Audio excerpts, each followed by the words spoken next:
Muy buenos días.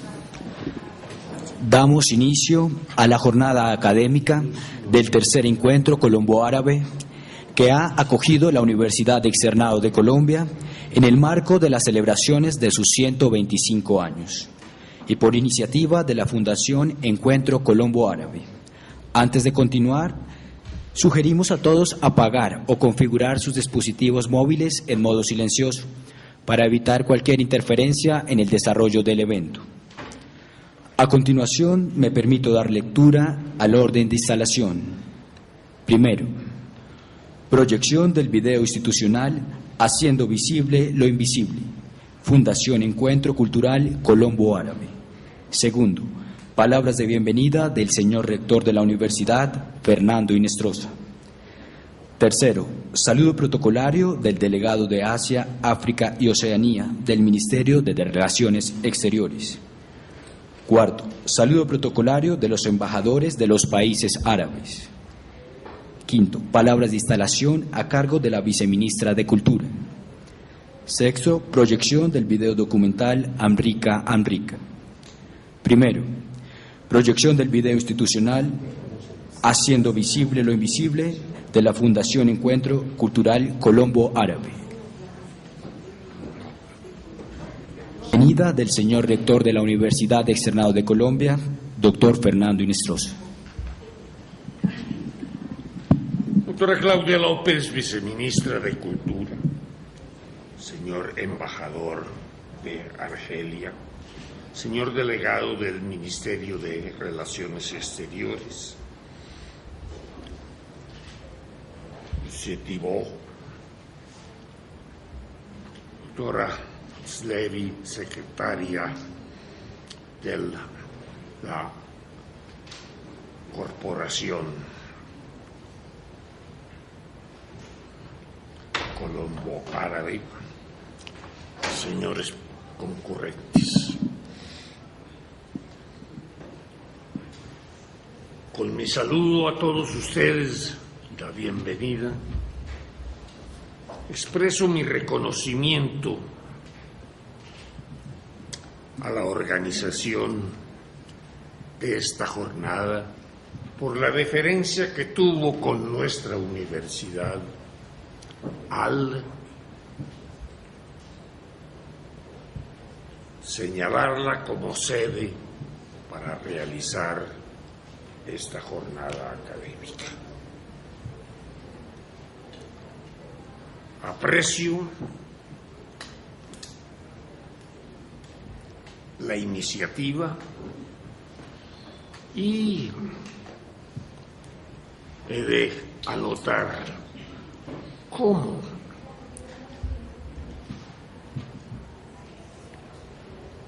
significa un encuentro con la cultura, con una de las expresiones valiosas de las vertientes de la cultura universal. Es la evocación de la llegada de la filosofía aristotélica a Europa de manos de los árabes en sus originales y en sus traducciones. El aporte de la matemática árabe. En el caso del Reino de las Indias de América Latina, pues es la incorporación de esa cultura y de esa sangre a lo largo de 7 siglos por los árabes y la morería.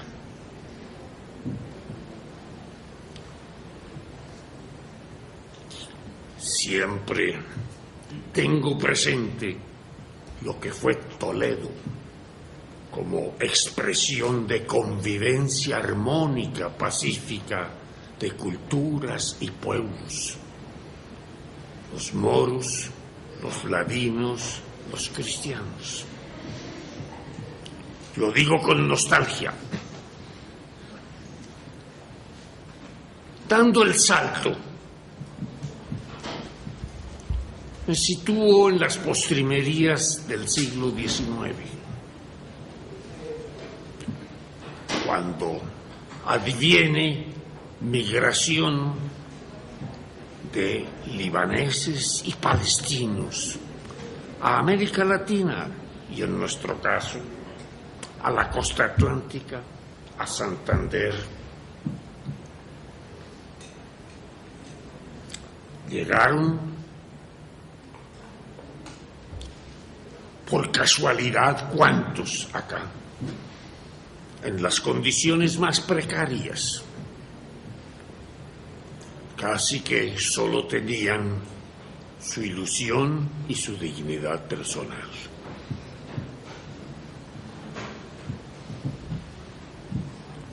¿Cómo dejar de mencionar a Gabriel Turbay, el más santandereano, el más colombiano de los colombianos, al presidente Julio César Turbay?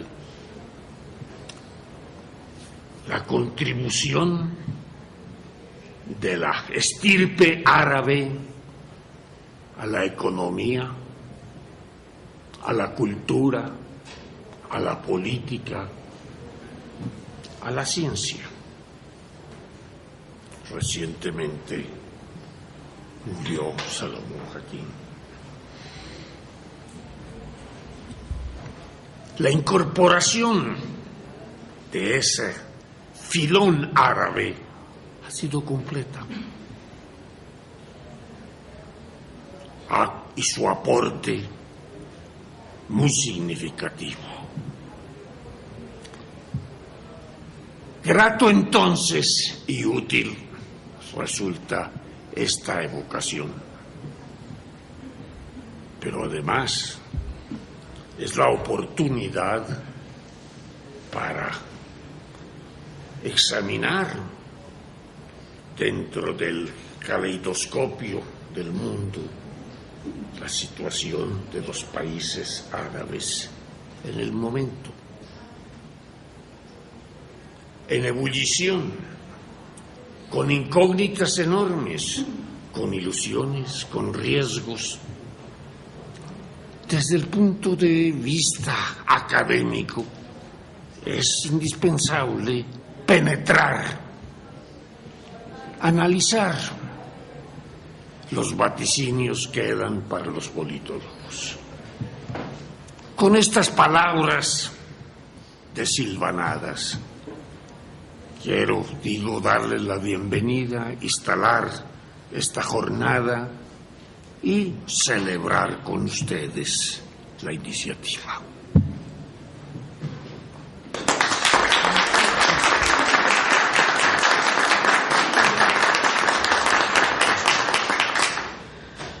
A continuación, la proyección del video institucional de la Fundación Cultural Colombo Árabe, haciendo visible. Ya.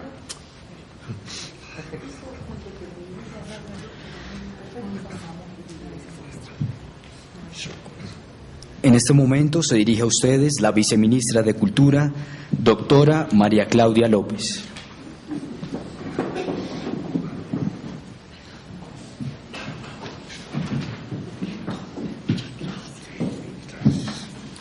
Muy buenos días para todos. Un saludo especial a la mesa principal, al doctor Fernando Inestrosa, rector de esta universidad, a la doctora Zuleima Slevi, a los honorables embajadores de Argelia,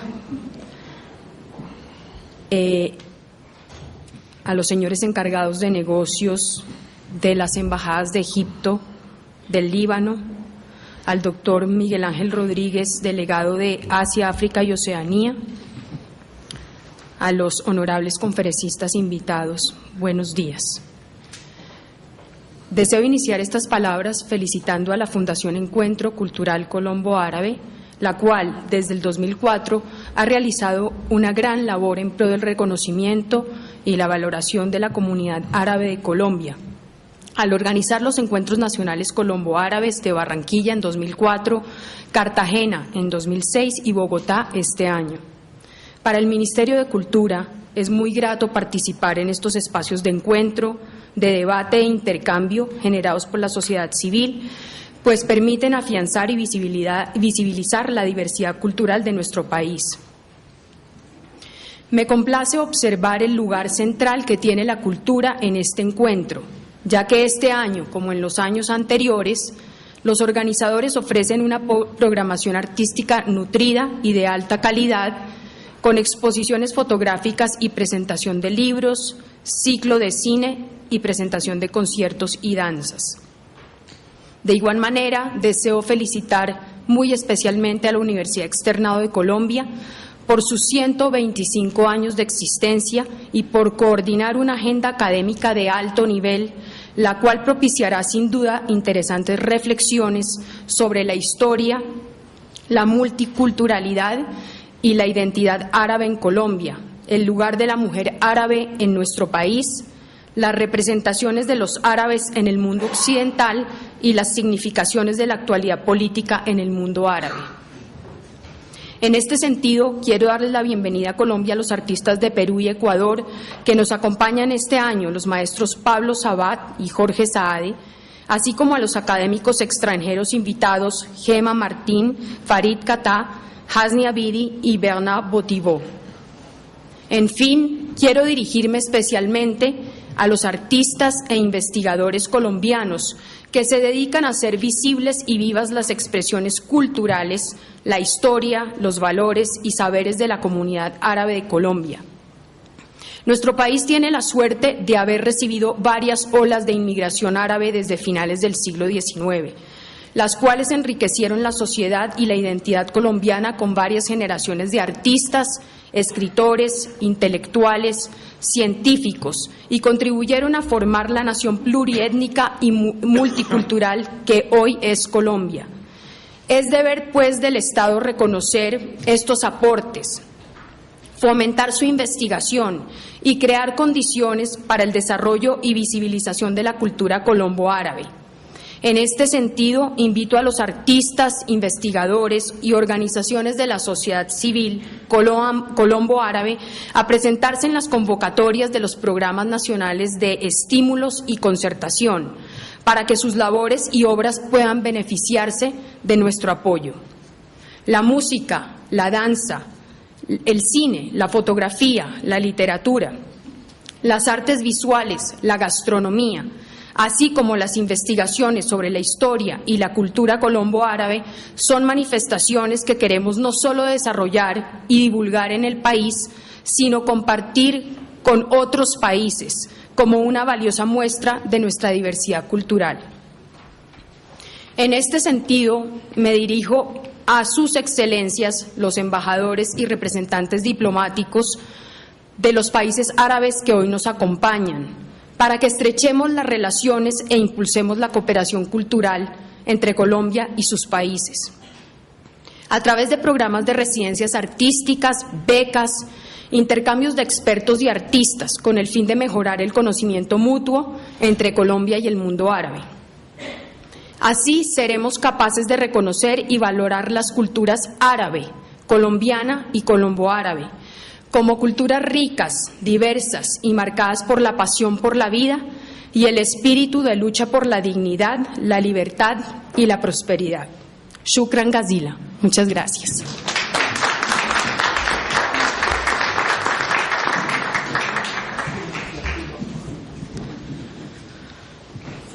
A continuación, el saludo protocolario del delegado de Asia, África y Oceanía del Ministerio de Relaciones Exteriores, doctor Edward Lenin González.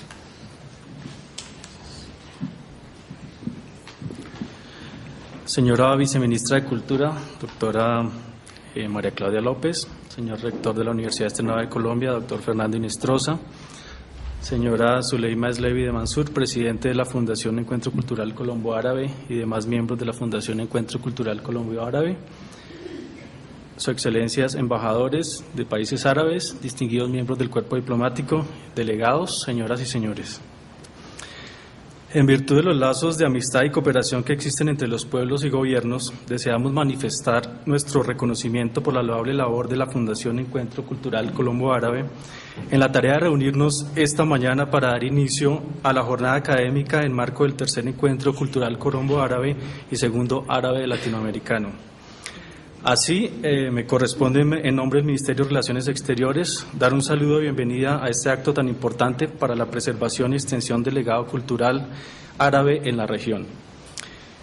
El área de Medio Oriente se encuentran ubicados varios países que revisten importancia para Colombia. Nuestro país recibió inmigrantes a lo largo del siglo XX provenientes de regiones tan diversas como Líbano, Palestina y Siria, entre otros, los cuales han hecho grandes contribuciones a la construcción de la Colombia contemporánea. Sus tradiciones, música y costumbres hacen parte de nuestra fusión. Es así como en el contexto actual de diversificación de las relaciones y de la agenda internacional del país, el fortalecimiento de las relaciones bilaterales a nivel político, comercial y de cooperación con los países de esta zona es trascendental.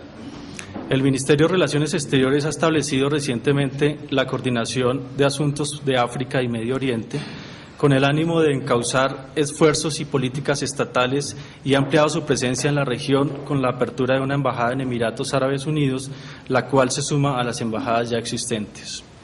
También, a través del Centro de Pensamiento Estratégico de la Cancillería, se han realizado seminarios de estudio sobre la región de Oriente Medio, que han contribuido a ampliar nuestra visión sobre sus fortalezas, oportunidades y dificultades. Señoras y señores, el Ministerio de Relaciones Exteriores felicita a la Fundación Encuentro Cultural Colombo Árabe por esta iniciativa y desea que este evento sea una oportunidad para resaltar la importancia de los países y la cultura árabe en nuestro legado y se constituya en un espacio de diálogo para mejorar la comprensión y el relacionamiento con la región. Muchas gracias.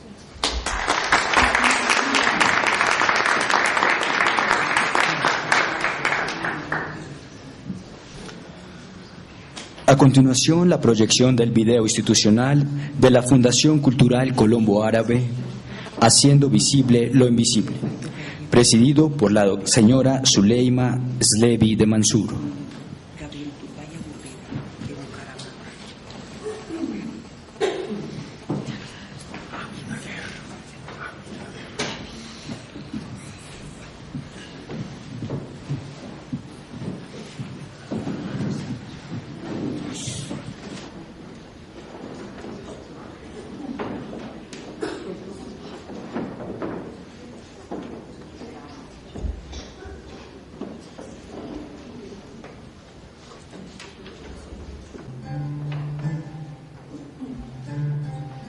Soy Raúl, aquí frente al almacén, sentado debajo del tamarindo, bebiendo café, fumando narguilé y bailando tabla.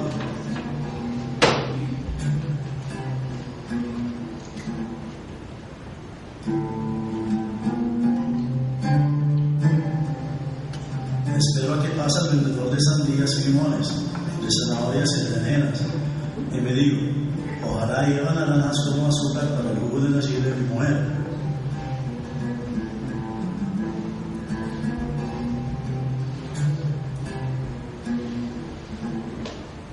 En el barrio todos me dicen turco y critican mi alcancía en la que guarda el futuro de mis hijos.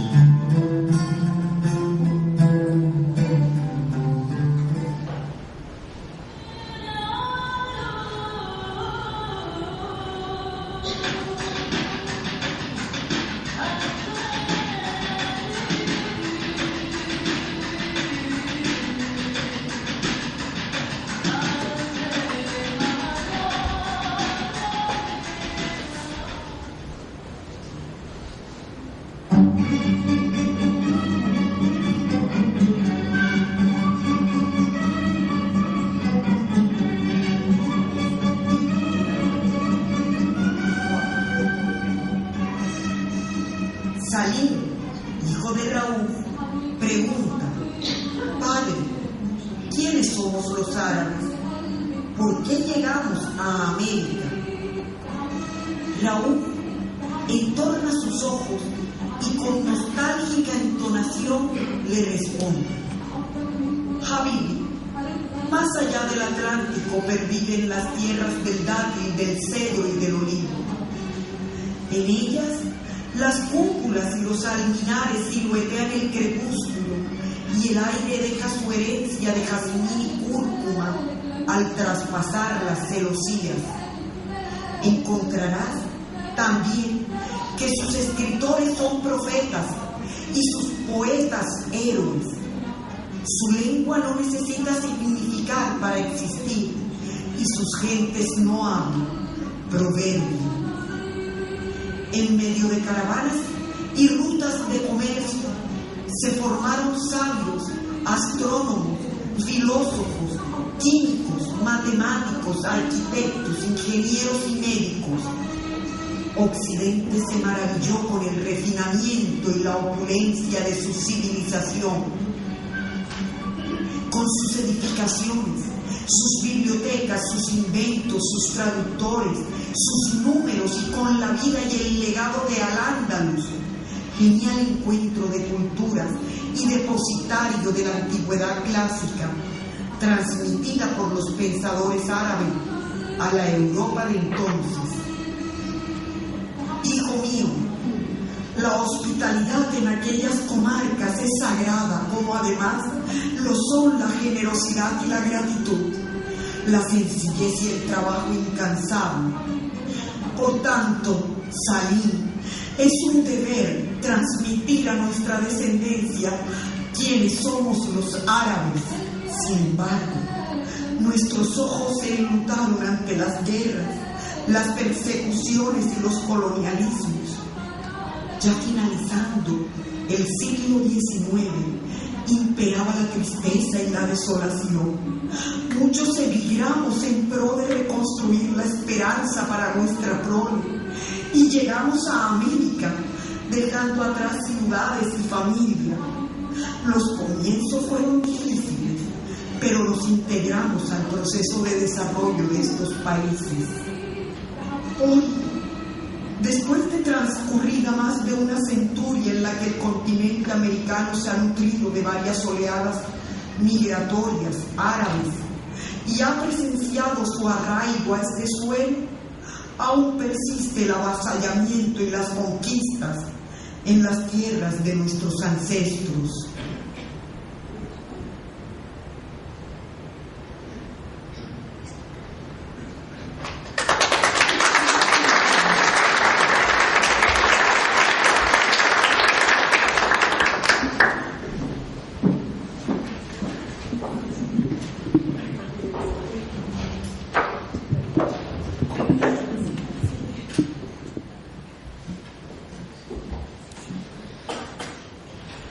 A continuación, la proyección del video documental Amrika Amrika sobre los árabes en Colombia de la directora de cine Sarah Harp.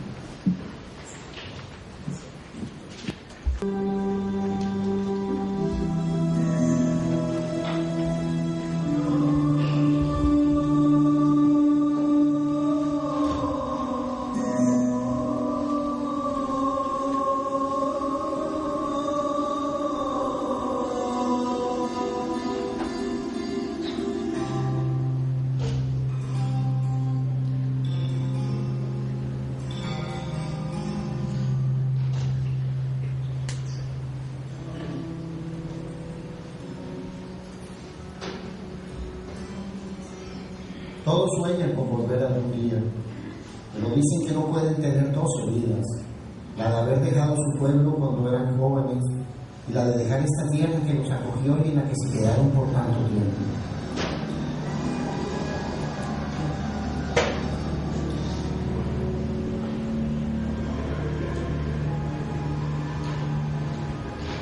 Eran familias que abordaban en Jaffa o en Beirut aquellos barcos y había alguien en un puerto gritando ¡Amrika, Amrika! Y ellos desesperados embarcaban como podían.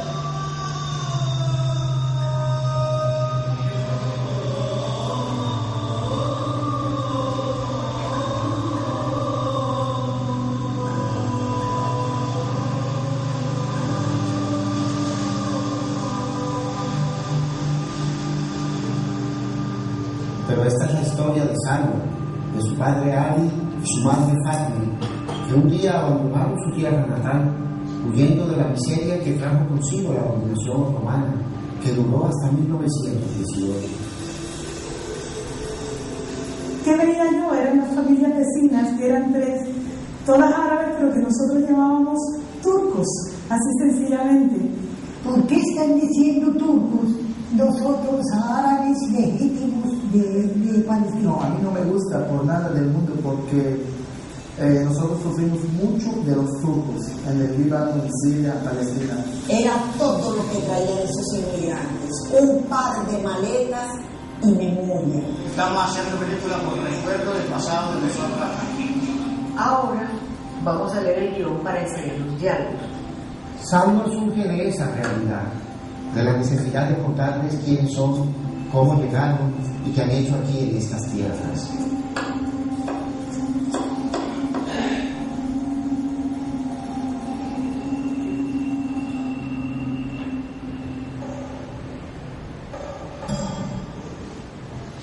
Nadie quiero mandarme vender en la calle tela como los paisanos. Vino al día siguiente, cortó 100 cortes. Lo envolvían con papel encerado, entre todos lo pusieron acá. Yusef, أهلا وسهلا paisano, تفضل. السلام عليكم يا علي. وعليكم السلام. ¿Te va a dar la relación paisano? Pero se me paga también. Y llegó hasta las 4 de la tarde, no tenía ni un corte. Vendí todo. Paisano, yo nunca he quedado mal con nadie. Hoy me siento con mucha suerte.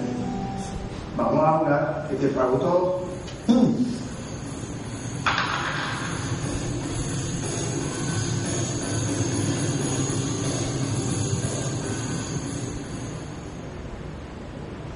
Salwa tenía buena voz y quería ser cantante. Antonio estaba tan enamorado que quería casarse con ella.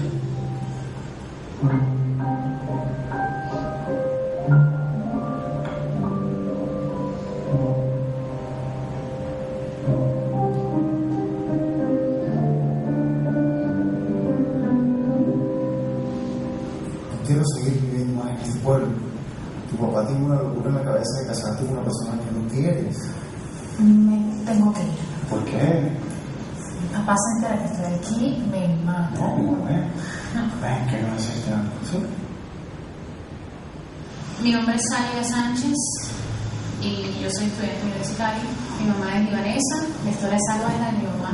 Mi mamá sí se logró casar con Antonio. El Antonio de esta historia es mi papá. No se imaginan los problemas en los que se metió Ali cuando se le apareció Omar diciéndole que estaba enamorado de su hija. Salwa tenía como 20 años menos que él. El matrimonio está concebido como unas alianzas de familias. Entonces, estas alianzas lo que están facilitando es preservar no solamente la costumbre, sino también preservar los capitales de las familias.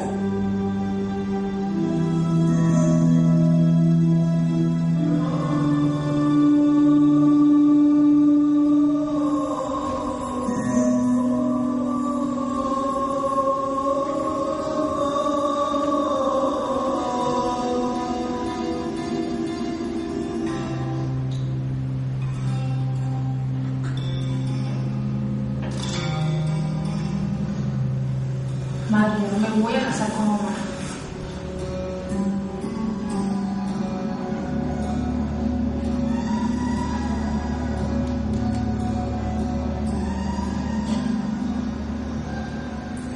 Esta receta es típica de la cocina árabe. A mí me la enseñó mi abuela que vino del Líbano en los años 30 del siglo pasado. Este es un kilbenaye, este es un tabule y estos son unos yardas, que son hojas de parra rellenas con arroz y carne molida. Bueno, hasta aquí llegué yo.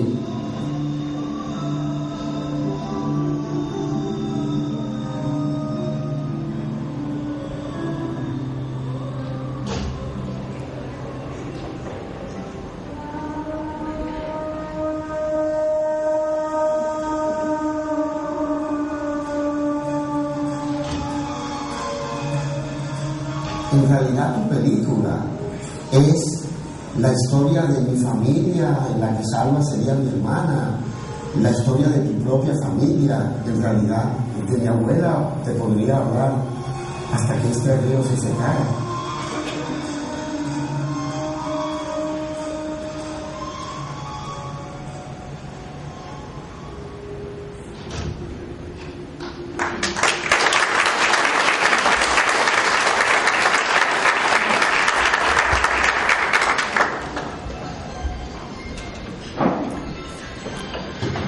A continuación, invitamos a la mesa principal a Pilar Vargas y Luz Marina Suazo, autoras del libro Mujeres Árabes de Colombia.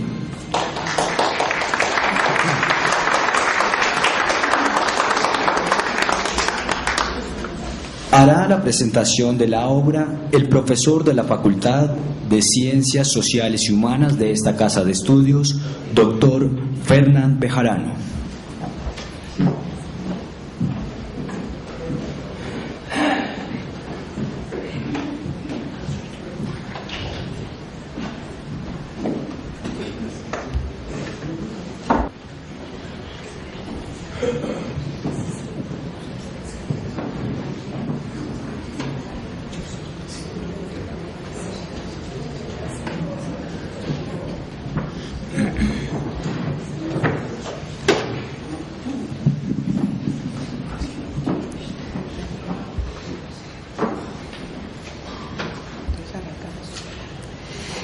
Bueno, buenos días para todos. Muchísimas gracias por la invitación a la universidad, a Zuleima, para presentar el libro. Antes de iniciar, quiero hacer una mención muy especial a una amiga que fue la que me introdujo en este mundo y falleció hace un mes. Pido un aplauso para Cecilia Salame Hernández.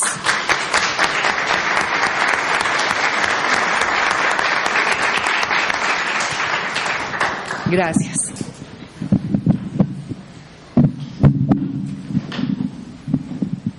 Para mí es un gusto doble o triple estar aquí al lado de Pilar y de Luz Marina para presentar sus libros que han sido fruto de una investigación que ya lleva casi 10 años y por supuesto debería inhibirme un poco de que mi colega y amiga sea quien escribe el libro, pero me da como les digo, un doble gusto porque puedo saludar a dos libros que esclarecen mucho un tema que pasa algunas veces desapercibido o que por razón de la naturaleza humana se vuelven mitos y leyendas, se repiten cosas, se vuelven y se repiten, pero no hay nadie que diga un momento, detengan el mundo, que la cosa es más compleja, es más rica, es más variada y es más real.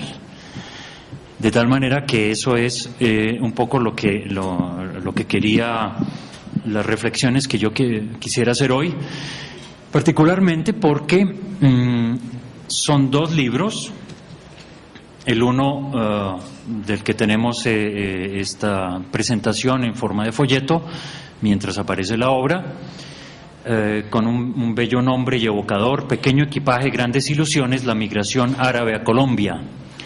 Y el otro que forma, es un complemento perfecto, que es, digamos, los testimonios de las mujeres árabes en Colombia. Antes de que lo olvide, estos dos textos abren toda una vía de investigación y de narración, y como yo sé que Pilar, cuando mete la cabeza en algo, solo sale avante, entonces tendrá muchos temas, porque cada hilo de estos va dejando un tema y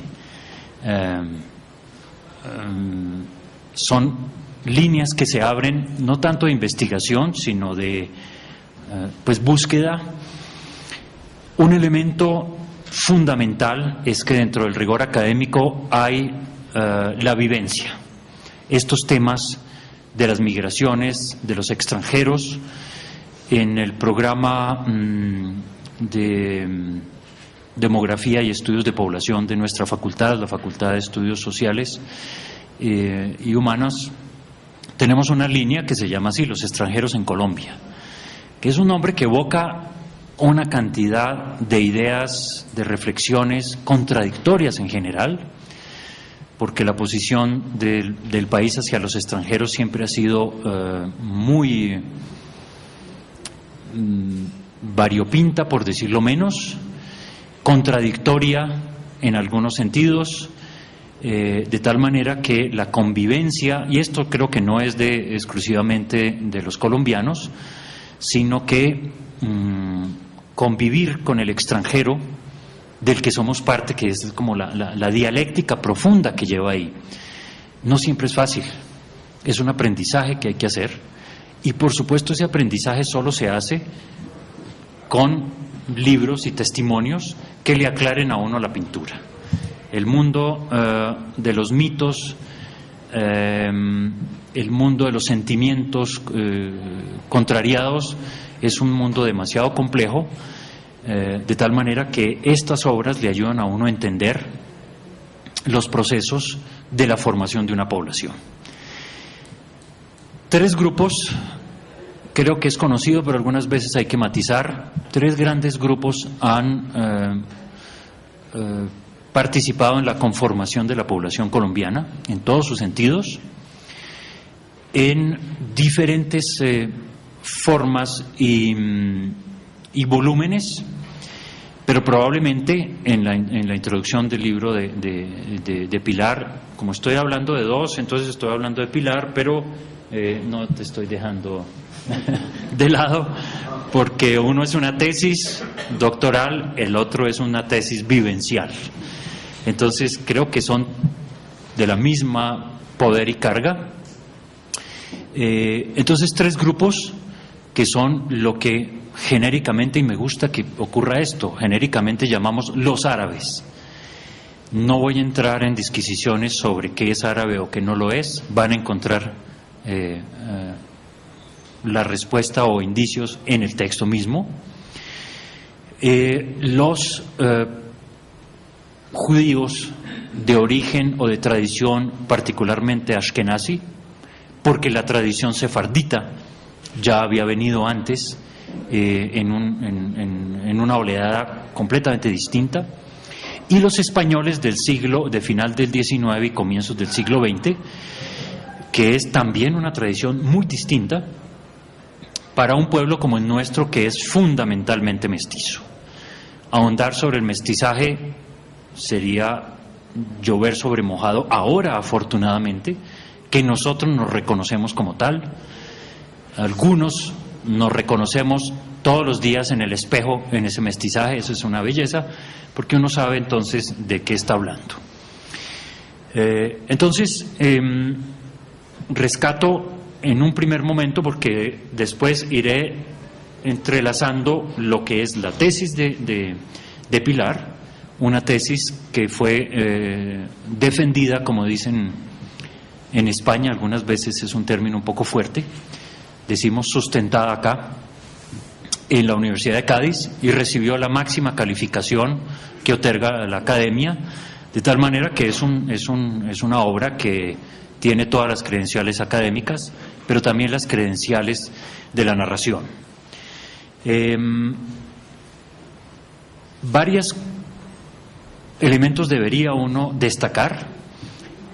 Quiero solo destacar 3 de ellos. El primero, las fuentes que utilizó Pilar para su estudio, porque en general la primera tendencia, como cuando uno hace la genealogía, y estos estudios son genealogía social, pero cuando uno hace la genealogía, lo primero que hace es preguntarle a sus parientes y a sus ancestros: yo quién soy, yo de dónde vengo, quiénes son mis abuelos, quiénes son mis bisabuelos, y ahí comienza un poco el choque de saber que mi genealogía es muy variada, es aventurera, es complicada algunas veces. Aquello que mi familia ha querido esconder por largo tiempo suele ser lo más valioso.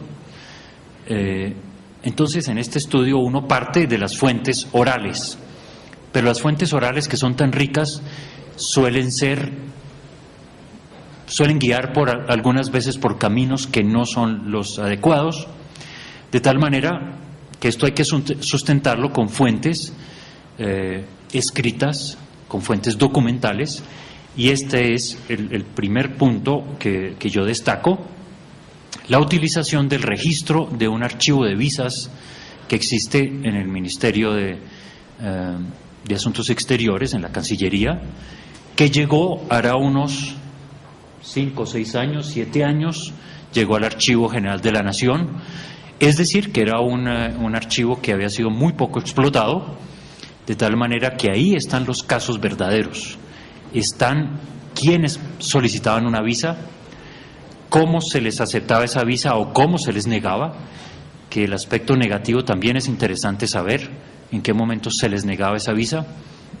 Y entonces tenemos unos expedientes que son de una riqueza enorme. Algunos, tengo el recuerdo cuando hice la primera aproximación a ese archivo, tienen fotos de las familias. Las visas podían ser familiares y está la familia. Entonces eso es muy interesante. De tal manera que hay la riqueza documental del archivo de solicitud de visas, que puede uno comparar años después con las cartas de naturalización, que es otro tema interesante. ¿En qué momento uno decide o uno quiere, o el país acepta o el país quiere? No es una decisión completamente personal. Decide uno adoptar la nacionalidad del país de acogida.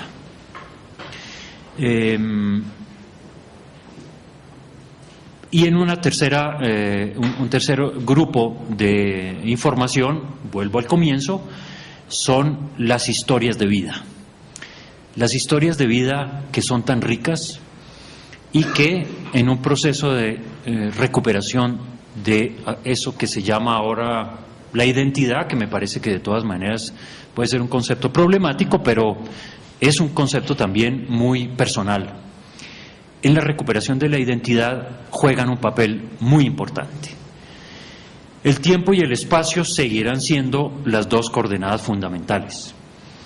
Entonces estamos hablando de 3 tradiciones, por darle un nombre: la tradición palestina, la tradición libanesa, la tradición siria, que no agota naturalmente lo árabe, pero pues es un contenido particularmente fuerte, y fueron las personas que llegaron como migrantes a partir de finales del siglo XIX y en principio hasta 1930, pero las olas migratorias también tienen unas dinámicas propias. Algunas veces el país de acogida tiene unos elementos que los señalan, que deciden cómo va a ser esa migración, pero las migraciones y los humanos somos mucho más tercos de lo que la legislación algunas veces señala. Y esa es un poco también la riqueza de este proceso. Y hablando de legislación, justamente volvemos al tema. Colombia es un país que atrae la migración, es un país que rechaza la migración, es un país que es de alguna manera indiferente a la migración. Se puede mirar desde 2 aspectos: la legislación que la regula, o la voluntad. Hago un paréntesis aquí de tipo demográfico.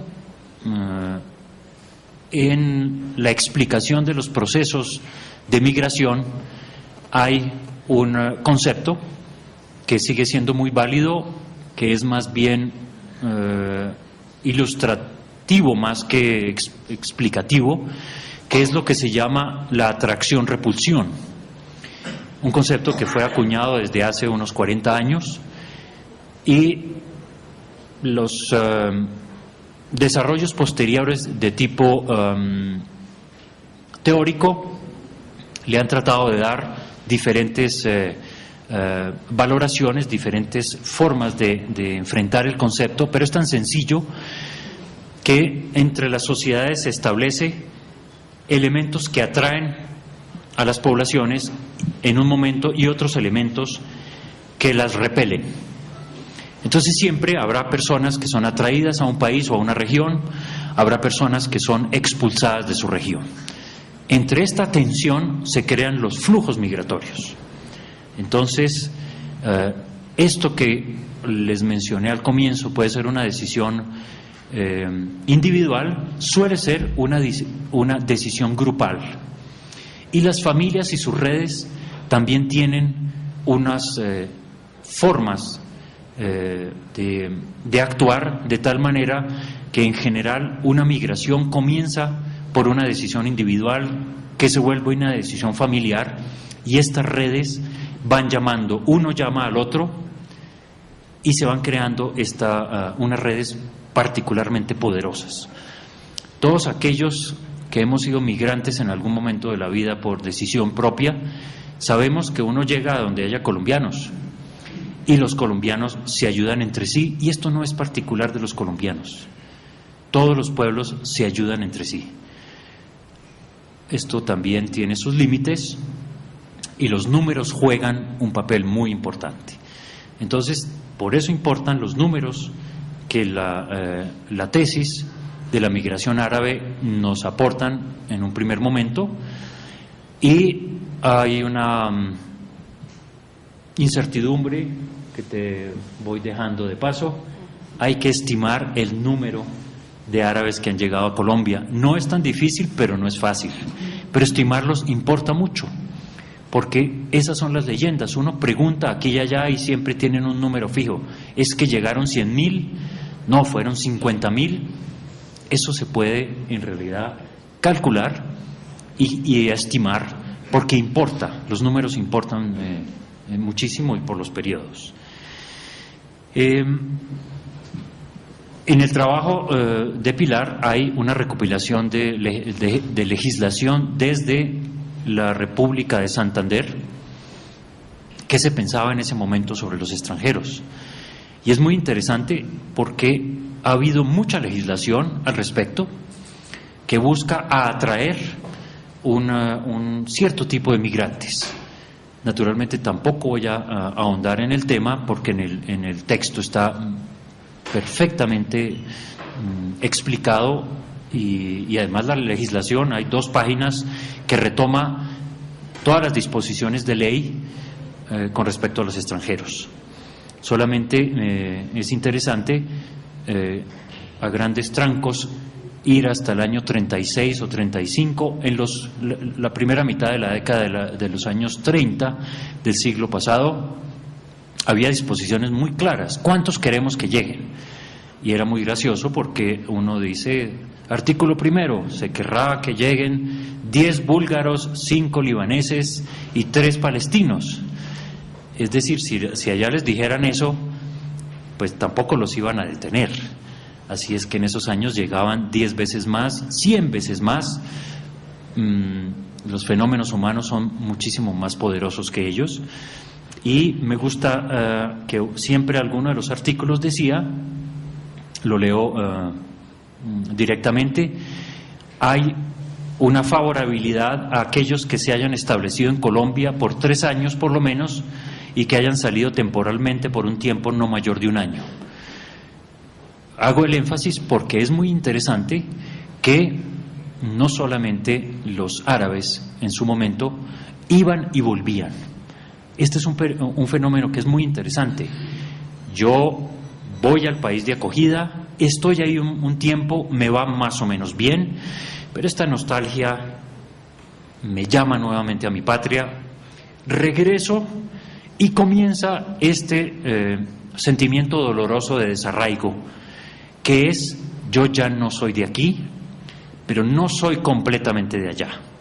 Y en esta tensión ir y volver, que es muy curioso, porque los funcionarios lo entendían, los árabes, pero los españoles también en su momento, iban y volvían hasta que finalmente regresaban, y ya no se sabe cuál nostalgia es mayor, si la nostalgia de mi patria o la nostalgia de mi segunda patria. Es algo que termina por por casi nunca resolverse jamás. Entonces eso importa mucho. Otro elemento, además de la legislación, como les digo, para quien quiera hacer una revisión de la legislación, están ahí, probablemente no todos, pero una gran mayoría de las disposiciones de ley que van cambiando y le ayudan a uno a entender el país de acogida, cómo ve a la migración. Pero les digo, los hechos sociales y la naturaleza humana es mucho más fuerte que las legislaciones, y las legislaciones, he sabido, siguen a esos hechos humanos y tratan de organizarlos. El segundo elemento, que es fundamental, es el uso de la prensa para entender cómo la sociedad va siguiendo este proceso. Entonces la revisión de la prensa del siglo XIX y de comienzos del XX es una cosa que es impresionante, aparece como anexo, pero hubo una exhaustiva investigación de todo aquello que en la prensa colombiana, regional y nacional, aparecía con respecto a los extranjeros y particularmente con respecto a los árabes. Tengo los primeros números en las últimas décadas del siglo XIX, pero después hay una exhaustiva que les digo, como historia social es un gran aporte. Lo que decía la prensa regional, nomás aprender de la prensa regional de su momento es interesantísimo, porque además, y puedo equivocarme, pero habría tres elementos que aparecen en la prensa y que han sido recogidos. Uno, lo político. ¿Qué pensaban? ¿Cuál era la reacción política hacia las disposiciones de ley? Porque ahí está el debate se daba en la prensa. Y afortunadamente en ese momento era la prensa escrita. Digo afortunadamente porque para nosotros los historiadores es por lo menos lo podemos seguir. En cambio ahora todos los nuevos sistemas nos escapan con una facilidad enorme. Segundo, lo social. ¿Cómo comenzaba a ver la sociedad a estas nuevas personas que se llamaban distinto, que tenían unas costumbres que parecían interesantes, pero eran distintas? Y lo comercial, porque aparecen los avisos comerciales de los almacenes, de las industrias, de los restaurantes. Entonces tenemos una gran variedad de elementos que nos permiten decir cómo reaccionaba la sociedad ante estas nuevas gentes que son tan iguales pero son tan distintas. Esta es una reflexión propia. Yo entre más conozco países distintos, gentes distintas, siento que lo distinto ya no vale. Las personas en el fondo no, sino que rasque uno un poquito y las personas comienzan a parecerse tanto a uno que es una cosa conmovedora. Y los papás de esas personas también se parecen a los de uno. Y yo hablo de mis papás, que son gentes pues del altiplano cundiboyacense, que durante generaciones nunca fueron más allá de 30 kilómetros a la redonda. Y me conmueve pensar eso, que una familia en Marrakech puede ser tan igual. Uno dice, pero si es que esto es como mi abuelita. Y no quiero llamar un poco solamente a la reflexión conmovedora, pero es cierto. Es decir, que no somos tan distintos finalmente. Las distinteces las ponemos, y eso entre comillas, para que no me acusen de crear términos no aprobados por la academia, pues no son tantos.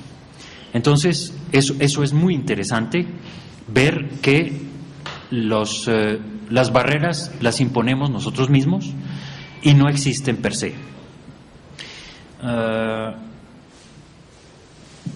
Comienzo a hacer saltos porque el libro de las mujeres me fascinó particularmente, porque siendo parte de las fuentes de la tesis, pues cogió vida por él mismo, y las historias de las mujeres árabes naturalmente son muy interesantes por lo variadas. Y vuelve uno otra vez a lo mismo. Uno se crea los estereotipos Y el estereotipo sí creo que es lo que más daño le hace a una población, a un grupo, porque lo estandariza y no hay nada más horrible que esa estandarización. Entonces aquí hay 23 historias. ¿25? ¿Me subieron? Yo le creía al prólogo, pero magnífico. Entonces hay 25 que son diferentes por la edad, por el origen de sus ancestros, por sus ocupaciones y un poco y por la religión, que eso también es importante porque durante mucho tiempo creo que las tradiciones eran muchísimo más igualitarias, digamos, pero después comienza a cambiar. Y entonces quiero lanzar 2 estereotipos, pero porque pues es que toca, ¿qué vamos a hacer? Algunas veces uno los niega, y es el famoso volver a García Márquez, que nos dice que sin las mujeres nosotros no seríamos nada, lo cual es cierto, pero por supuesto. Y entonces no solo es García Márquez, sino que uno entiende en su vida familiar que pues absolutamente, porque, y lo menciona en un pequeño texto que escribe Yamid y Pilar, en que vuelven sobre el tema.